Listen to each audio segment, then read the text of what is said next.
Umva nkubwire inshuti yanjye, muvandimwe wanjye, niba ushaka gukemura ibibazo waba ufitanye n'umuntu,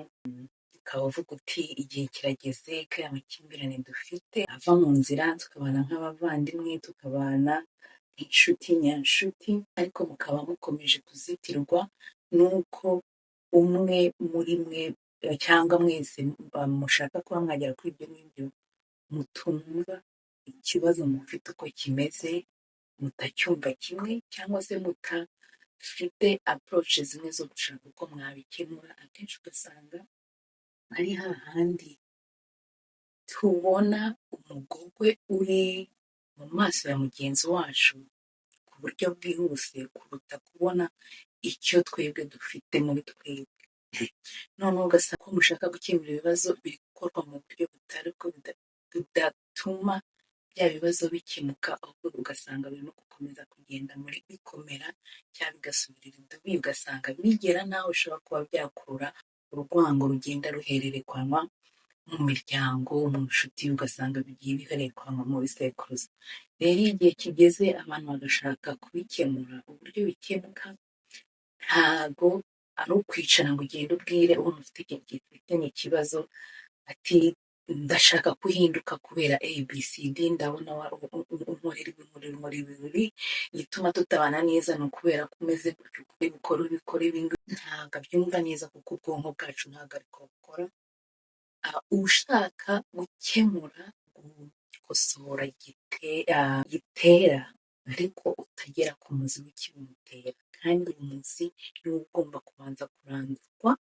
kuko niwo utera ibyo bibazo gukomeza kubaho. Rero iyo ugenda ubwira umuntu uti rwose uradukosereza, umeze gutya, ukora ibi, bimeze gutya, bitumereye nabi, ntabwo abyumva kuko uba ubibona ntabwo ariko ababibona,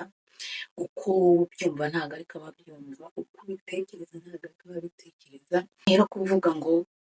wakemura ikibazo mugendeye muri izo nzira ntabwo bikunda, ntabwo bishoboka,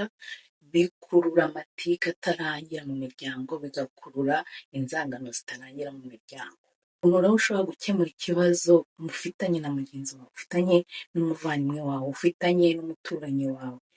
bikemuka ari uko mwebwe babiri mufitanye ikibazo, mumanje kumenya ko mufite ikibazo, hanyuma buri wese akamenya uruhare rwe yagize muri icyo kibazo, ukabanza umwe buri wese ku giti cye aba agomba kwicara akisuzuma, akareba impamvu yatumye cya kibazo kibaho. Uzasanga kenshi ibibazo biba ari bituruka ku bintu abantu baba barabayemo, za trauma nyinshi abantu baba barabayemo, ntibagire igihe cyo kuziprosesinga ngo zive mu nzira. Ugasanga ni za trauma abantu baba baravukiyemo mu miryango, abantu ukuntu muba mwararezwe, abantu mukura mutukwa, mutotezwa, nta rukundo mubona, bikagenda bibyara uko imitwarire y'abantu muri sosiyete. Rero iyo ufite ikibazo nk'icyo ngicyo kandi ukaba ushaka kugikemura, nta kundi gishobora gukemuka atari mwebwe babiri mufitanye ikibazo, buri wese ku giti cye abonye ko afite ikibazo akabanza akicara akisuzuma, akareba ahantu ikibazo gituruka, hanyuma akaba ariho ahera akemura cya kibazo afite. N'undi mugenzi we nawe akicara akisuzuma, akareba ahantu cya kibazo gituruka, akabanza kurandura bya bindi by'imbere by'imizi bituma agira icyo kibazo. Umwe nabikora ku giti cye n'undi akabikora ku giti cye, bya bibazo biragenda biriyevapora, ntabwo mumenye igihe byarangiriye, kuko muba mwabikemuye muhereye ku muzi wabyo, muhereye ku kibitera, aho kugira ngo uvure ufite ikibazo kandi utamanje kuvura ikibimutera. Rero ni uko nguko bikorwa, aho bishoboka abantu bashobora kuba bagira amahirwe yo kujya muri terapi, akegera umuntu wabyigiye ushobora kubimufasha, nibo babasha kugira ku buryo ubasha gukira ibyo bikomere bigenda bikuzitira, bigenda bikurura inzangano mu miryango, bigenda bikura bikanahererekanywa mu miryango. Rero kujya muri terapi ni ngombwa, ukabanza gukemura ibyo bintu ku giti cyawe, aho bidashoboka udafite terapi nabyo ushobora kubyikorera iyo ufite ubushake n'ubumenyi, ukaba wabasha kwihugura gusesengura ukamenya aho wakura informasiyo zishobora kuba zagufasha kugira ngo ubanze ubashe kuba wikiza ibikomere ufite, wamara kubikira ukabona noneho gukira ibyo bikomere byaguteraga gituma utabasha kubana n'abandi neza. Ni uko nguko umuntu ashobora kubikora niba ugeze muri cya gihe uvuga uti rwose ndifuza ko mbana neza n'umuntu n'umuvandimwe wanjye n'inshuti yanjye, nta kundi bishobora kugerwaho atari uko mwebwe hagati yanyu babiri mubona ko mufite ikibazo, hanyuma buri wese agashaka uburyo cyakemuka ku giti cye mbere y'uko ashaka kugikemura hagati ye na mugenzi we. Igihe bidashoboka rero buri wese akaguma kunangira, buri wese akaguma ku izina, buri wese akumva ko ari njyewe ufite rezo wowe ntayo ufite, ntabwo bikunda kubera ko muri icyo gihe mwese muba mukiri kuyoborwa n'icyo twita ego driving, kandi iyo ukorera muri ego ntabwo igufasha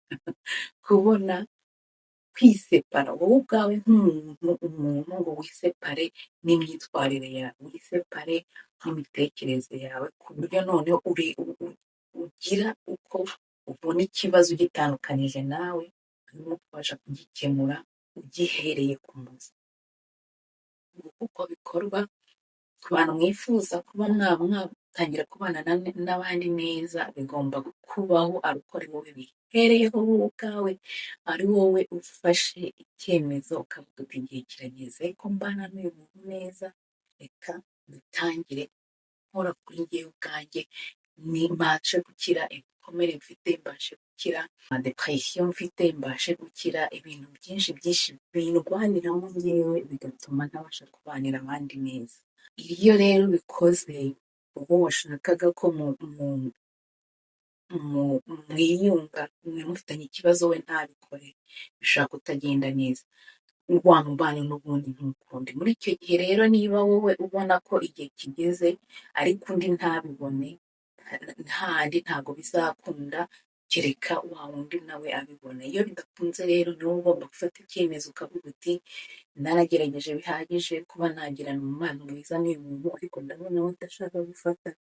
umwanya wa mbere ngo nawe amanze akiri ibikomere afite. Muri icyo gihe niho wiga gufata distance, wa muntu ukamurekera uko abayeho, ukamubanira uko ari, ariko utagiha agaciro ibyo akora bigukomeretsa, ukabasha nabyo mbese ushyiraho bariyeri ituma bya bindi byose yakoraga bikagukomeretsa bitakikugeraho ngo bikwafekite, kuko wowe urabafashe umwanya wo kumanza gukira ibyawe, hanyuma noneho ukamenya uko ubasha kwikoteja mu mibanire n'abandi, muba mudahuje imibereho, muba mudahuje imikorere, muba mudahuje imitekerereze, kandi buri wese afite ibimurwaniramo byinshi, ariko niba iyo ubizi ukabasha kubikoraho bigira icyo bikemura, kandi akaba aricyo gishobora kuba cyakemura amakimbirane ufitanye n'umuntu wawe n'umuvandimwe wawe n'inshuti yawe. Ngo kuko bikorwa rero duhatanire gukomeza kwiyubaka, twubaka isi yacu, kandi twiyubaka natwe ubwacu kugira ngo tubashe gukomeza kugira isi nziza. Sawa, mukomere kandi mukomeze mugire umunsi mwiza, mwakoze, Imana ibarinde.